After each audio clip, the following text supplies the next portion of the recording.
You all belong to a group of survivors who, for the last year, have been living in a small and well-hidden military bunker close to the Blue Ridge Mountains in Virginia. A few months ago, a new member joined the group, former soap opera actor Matthew Green. He melded into the group without any trouble, or so it seemed. What you know now is that he soon fell in love with one of the group's most long-standing members, Rebecca Lee. In short time, she began to feel the same. The problem was, Rebecca already had a romantic partner, namely, your leader, Cecil Hart. Rebecca also has a child from a former relationship. 2 days ago, the secret love affair was revealed. Blind with rage, Cecil threatened to kill Matthew if he did not leave the Haven. The others calmed the situation down, but later that night, Matthew and Rebecca absconded in your old pickup truck, taking both your rifles, your medical equipment, and much of your food with them. You have tracked their truck for almost a day now. As the late summer rains have made the dirt roads muddy, it is easy to see the marks made by the tires. After a long day of traveling, you bedded down far up in the mountains in the middle of the forest. When you woke up this morning, one of you scouted the surrounding areas with binoculars. About 800 meters down the road, an orange tent is tucked under a railroad bridge. It's Matthew and Rebecca's tent, but you cannot see the pickup truck. As you're passing around the binoculars, you discuss what to do next.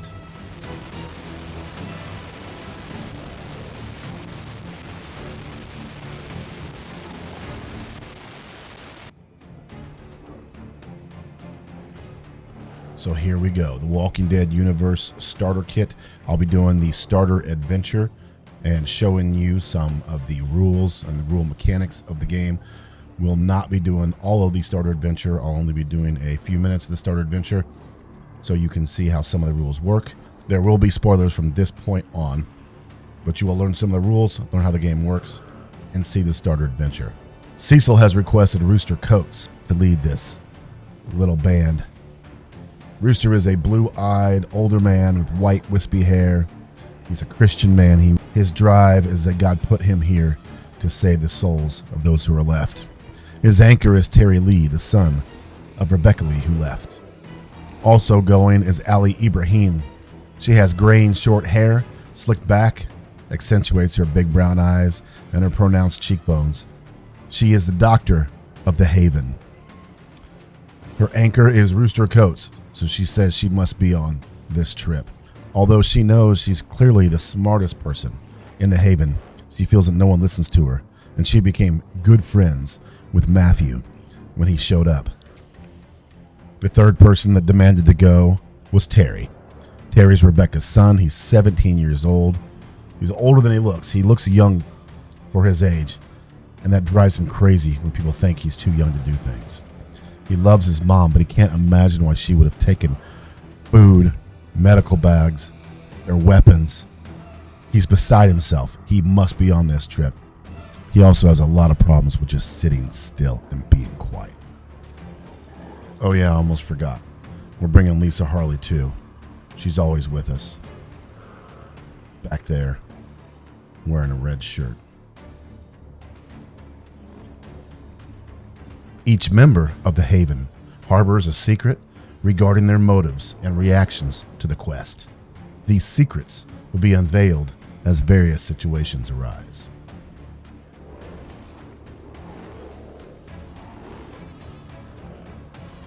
So after spotting the orange tent, Rooster decides that they're going to climb down from the mountain. He's asking his two scouts, Lisa and Terry, who are the best at scouting, to look around, see if they see anything. Here's our first check.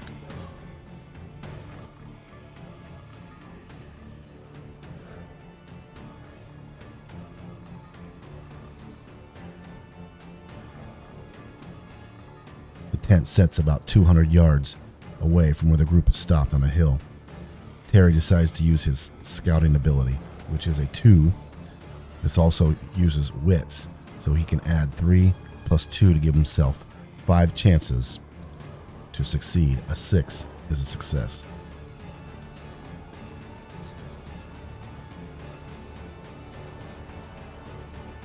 Terry looks around and states that he sees nothing and hears nothing.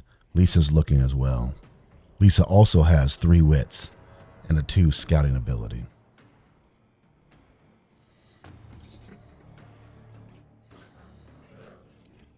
Lisa succeeds, and she states that she hears a rustling near the tent, and she feels that there are walkers nearby. "Well," says Rooster, "let's just take it nice and slow. Keep our eyes peeled. Watch each other's 6. Let's get to that tent." About 5 minutes later of slowly walking, keeping their eyes peeled, and watching each other's 6, they stand at the edge of the tent. Lisa decides to do another scout check on the tent.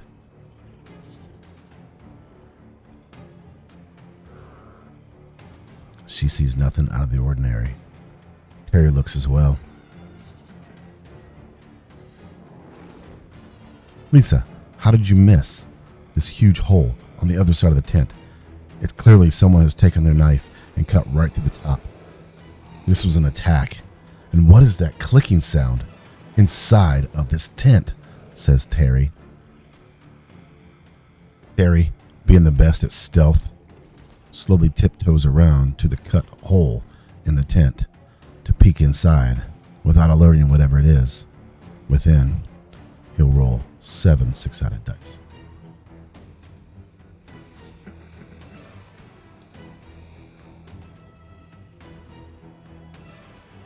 "Wait," says Terry's player.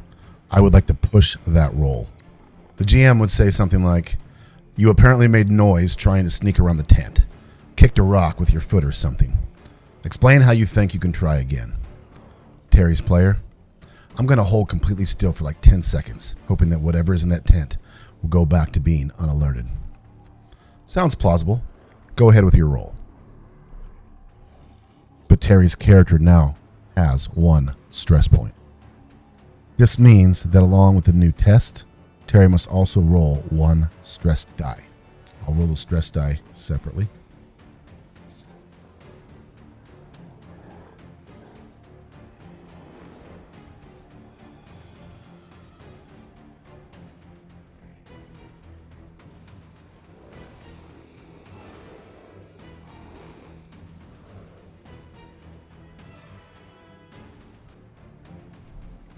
Well, Terry, you failed and you messed up, both. Basically, you waited a few seconds for the tent to settle down. You went to quietly peek in at the tear and clumsily kicked another rock. Immediately, a recently killed walker stands up through the ripped portion of the tent and lunges at you. And inadvertently, and against all your training, surprised by this turn of events, you let out a loud cry, certainly alerting any other walkers in the immediate area. Threat level is raised to 2. Terry, you are in single combat. What do you do? "Well, I have my trusty hunting knife, and I assuredly would have had it out as I was sneaking towards the tent, so I use it with close combat to try to kill the walker." Make your roll.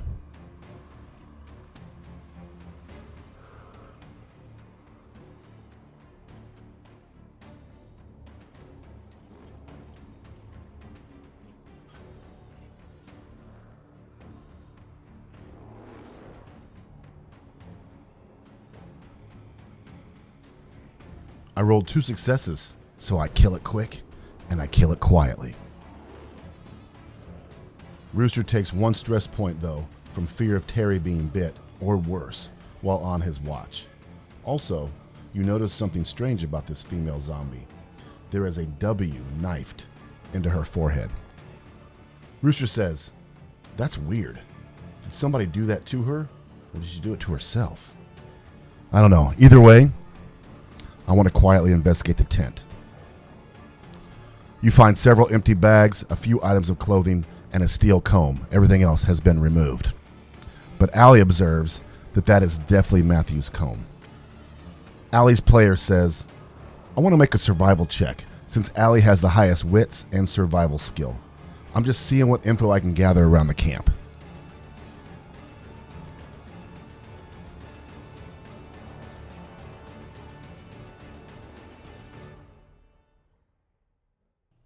You make a successful check, and you've identified 5 sets of footprints that intelligently came walking down the road from the east.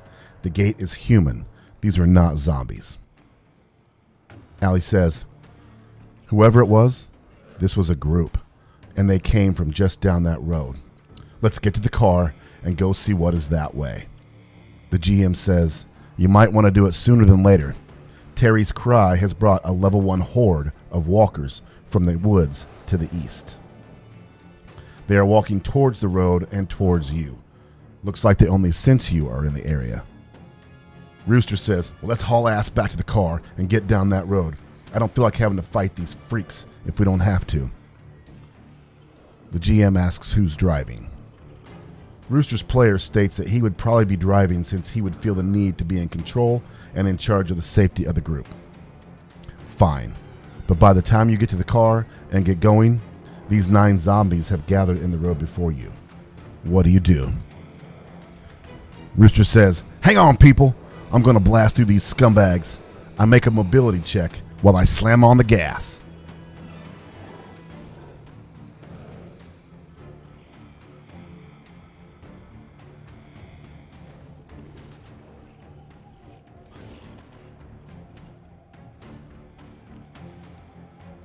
You successfully ram through several of the zombies, but you mess up, and you lose control, skidding off the road and slamming into a tree.